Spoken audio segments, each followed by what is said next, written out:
कई इकसाम हैं और किसी को अपने फराइज की अदायगी से रोकना भी इसी जुमरे में आता है, जिसकी मिसाल समा टीम पर होने वाले हमले से दी जा सकती है।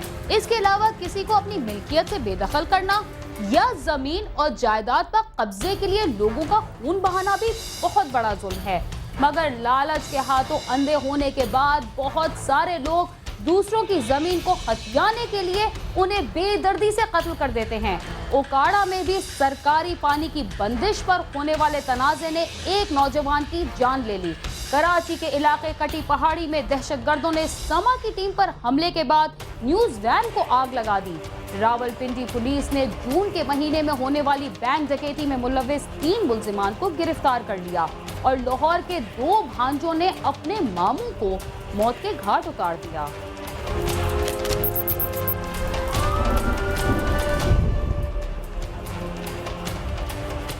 पाकिस्तान में सहाफियों पर तशद्दुद और उनके कत्ल के अलावा सहाफत के इदारों पर किए जाने वाले हमलों से ये बात साबित कर दी है कि हमारे मुल्क में सच्चाई का साथ देना कितना मुश्किल काम है। कराची के इलाके कटी पहाड़ी में भी दहशतगर्दों ने समा की टीम पर हमला करने के बाद न्यूज़ वैन को आग लगा दी। इस दौरान रिपोर्टिंग टीम 1 घंटे तक मकान में महसूर रही।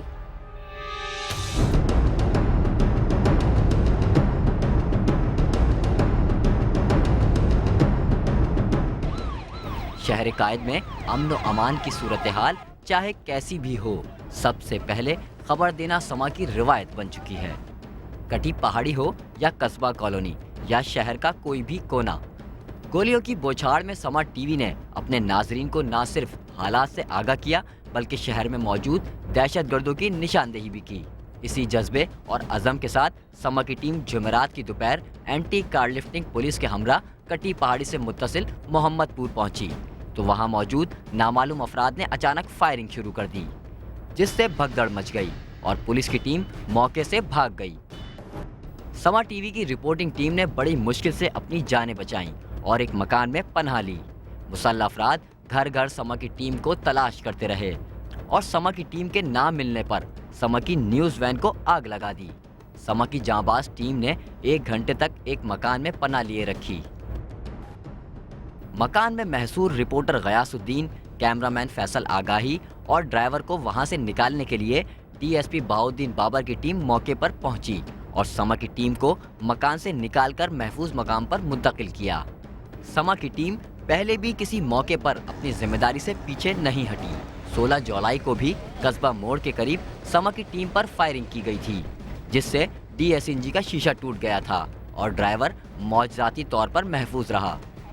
समा को सच दिखाने और हकाइक मंजर आम पर लाने की सज़ा में मुसलसल धमकियां भी मौसूल हो रही थीं। पुलिस हुक्काम का कहना है कि समा की टीम पर हमले और गाड़ी को नजर आतिश करने वाले मुल्जिमान के खिलाफ कार्रवाई की जाएगी। सहाफती, समाजी और सियासी तंजीमों ने समा की टीम पर हमले को आज़ादी सहाफत पर हमला करार दिया है। किसी भी जिम्मेदार के लिए फसल की काश के वक्त पानी की जरूरत उसी तरह होती है जिस तरह जिंदा रहने के लिए सांस लेने की जरूरत होती है। मगर ओकाड़ा में सरकारी पानी की गैर कानूनी बंदिश के खिलाफ आवाज बुलंद करने वाले नौजवान को मौत के घाट उतार दिया गया और उसके 3 माजूर भाई और बाप दर बदर की ठोकरें खाने पर मजबूर हैं।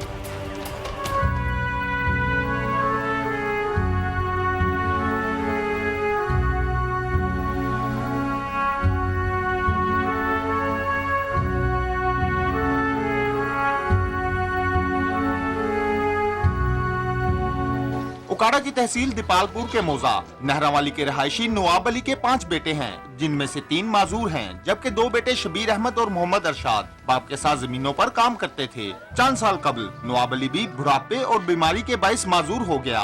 शबीर अहमद और उसका भाई ही घर वालों की कफालत कर रहे थे। 5 एकड़ अराजी पर दोनों भाई मेहनत मजदूरी करके अपने कुंबे का पेट पाल रहे थे। मेरे 5 बेटे हैं, जिनमें से 3 पैदाइशी तौर पर माजूर हैं। मेरा बेटा शबीर अहमद ही पूरे घर का खर्चा उठा रहा था। मैं अब बुढ़ापे की वजह से कोई काम काज करने के काबिल भी नहीं रहा। मैं तो सहारे के बगैर चल भी नहीं सकता। थोड़ी सी जमीन है जिस पर काश्तकारी होती है और घर का खर्च चलता है। शबीर अहमद की जमीन के साथ उनके रिश्तेदार वाजद के खेत हैं।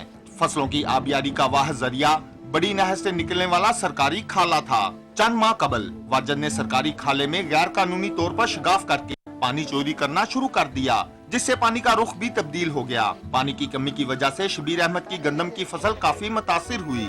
शबीर अहमद ने वाजद से गैर कानूनी शगाफ बंद करने का कहा, मगर उन्होंने पानी की चोरी जारी रखी। शबीर अहमद माजूर वालिद, भाइयों और अपनी गुर्बत के बाइस खामोश हो गया। खाला सिखा बेड़ा चलता सी थे। ये खाला सिखों के जमाने से चला आ रहा है। पूरा गांव इस खाले के पानी से सैराब होता है, मगर अब काफी अरसा होने को आया है मुल्जिमों ने इस खाले को तोड़कर पानी का रास्ता बदल दिया है। शबीर अहमद की जमीनें पानी न होने की वजह से बंजर होती जा रही थीं। कई बार गांव वालों ने भी वाजिद वगैरह को पानी खोलने के लिए कहा, मगर उन्होंने एक नहीं सुनी। कर देते थे मंजियां ऐसी आए जनाब। अब शबीर अहमद ने अपनी जमीनों पर कमाद और कपास काश्त की हुई थी। फसल पानी की कमी की वजह से मुतासिर हो रही थी। शबीर अहमद अपने भाई मोहम्मद अरशाद और बहनोई जान मोहम्मद के हमरा वाजिद के पास गया और उसे कहा कि चंद दिनों के लिए ही सही पानी का गैर कानूनी शगाफ बंद कर दे, ताकि उसकी फसलों को पानी मिल जाए। मगर वाजिद ने तल्ख कलामी के बाद अपने साथियों असलम, अशरफ और खालिद वगैरह के साथ मिलकर उन पर फायरिंग कर दी, जिससे तीनों शदीद जख्मी हो गए। शबीर अहमद मौके पर ही जख्मों की ताब न लाते हुए चल बसा।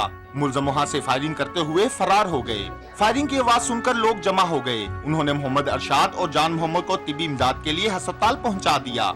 मैं अपने साले के साथ पानी के मामले पर बात करने के लिए वाजिद के पास गया। वाजिद के पास इसके साथी असलम, अशरफ और खालिद वगैरह बैठे हुए थे। हमने जाकर मिन्नत समाजत की कि फसलें बर्बाद हो रही हैं, 2-4 दिन के लिए ही पानी खोल दो, मगर उन्होंने हमें धक्के देने शुरू कर दिए और गालियां भी दी। हमने फिर वाजिद को कहा कि ज्यादती ना करे। वो गुस्से में आ गया और इसने और इसके साथियों ने हम पर फायरिंग कर दी, जिससे शबीर अहमद हलाक हो गया, जबकि मैं और मोहम्मद अरशाद जख्मी हो गए।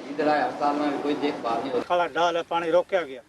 मुल्जिमों ने बहुत ज्यादती की है। इनकी सरपरस्ती साबिक MNA राव अजमल कर रहा है। हमारी कोई सुनने वाला नहीं। गरीब लोग हैं, इनका तो अब कोई कमाने वाला भी नहीं है। पूरा गांव मुल्जिमों से तंग है, मगर बासर अफराद की वजह से वो मुसलसल बच रहे हैं। कर देते थे मंजियां ऐसी आए जनाब। नार निकली ना उदों दी खाली चलदी पई।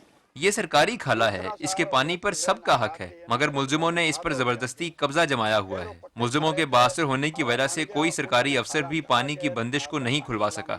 शबीर अहमद अपने खेतों के पानी के लिए वाजिद वगैरह के पास गया था, मगर उन्होंने इसकी मदद करने की बजाय इसे कत्ल कर दिया। हुकूमत इसका नोटिस ले, मुल्जिमों और इनके सिफारशियों के खिलाफ सख्त कार्रवाई की जाए। बंदे गिरफ्तार नहीं कीते, गरीब है।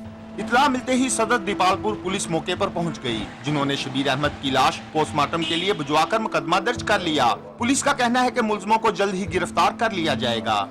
4:30 बजे मैं थाना का रूम से हमें इतला मिली कि मौजा नहरा वाली में 3 अफराद को गोलियां लगी हैं। मैं पुलिस की नफरी के हमरा मौका पर गया। तीनों जख्मियों को अस्पताल पहुंचाया गया, जिनमें से शबीर अहमद जख्मों की ताब न लाते हुए दम तोड़ गया। उसकी लाश पोस्टमार्टम करवाकर विरसा को दे दी गई है। एक मुल्जिम शामिल तफ्तीश कर लिया है। दीगर मुल्जिमों को भी जल्द ही गिरफ्तार कर लिया जाएगा। तफ्तीश बिल्कुल मेरिट पर हो रही है, किसी को कोई रियायत नहीं की जाएगी। मुल्जिम चाहे जितने भी बाअसर क्यों ना हो, इनके खिलाफ सख्त कानूनी कार्रवाई होगी। पुलिस किसी की सरपरस्ती नहीं कर रही। पोस्टमार्टम के बाद जब शबीर अहमद की लाश घर ले जाई गई तो वहाँ कोहराम बर्पा हो गया। गुस्सा की चीखों पुकार ने आसमान सर पर उठा लिया। मकतूल की बहन का कहना है कि 10 दिन कबल उसने भाई की मंगनी की थी और ईद के फौरी बाद शादी थी। जालिमों ने घर का वाहिद सहारा छीन लिया। मुल्जिमों की तरफ से अब मुकदमा वापस लेने के लिए धमकियाँ मिल रही हैं। गोलियां मारी पहले, फिर मेरे का नहीं सीधा करा, फिर उन बच्चों को मारी है। ये उड़े आके उसके पेट में लग गए, गिर गए। मेरे भाई ऊपर आके पड़े, उन लोगों को भी गोलियां से उन्होंने मारा। ये कोई इंसाफ है? रोज मिल कहता है बंदा मार के आ जाओ, हम आप संभाल लेंगे। गरीबों की कौन सुनने वाला है? गरीबों कोई सुनता, फिर हमारे घर पे हमला करते भी पर्चा उठा ले, नहीं तो तुम्हें जान से मार देंगे सारों को। दिन माँ भी लड़ाई करी, फिर शाम को करी। और हम अपने भाई पर बैठे थे और मेरा गरीब भाई था, कोई कारोबार नहीं है, कमा के लावे, बच्चे खावे नहीं तो भूख है। उसकी दोनों लाते में फेर मारे हैं, एक में 2 लगे, एक में 1 लगा है। इतने जालिम हो रहे, हमें टिकट नहीं देते। 3 साल हो गए। शबीर अहमद के गुस्सा और अहले इलाका ने कत्ल की इस वारदात के खिलाफ एहतजाज करते हुए चीफ जस्टिस ऑफ पाकिस्तान और वजीर आला पंजाब से मुतालबा किया है कि उनकी दादरसी की जाए, मुल्जिमों को गिरफ्तार करके कैफरे किरदार तक पहुंचाया जाए, क्योंकि एक साबिक MNA मुल्जिमों की सरपरस्ती कर रहा है। साथी रिपोर्टर जवेद सिकंदर के साथ आमिर शहजाद, समा, ओकाड़ा।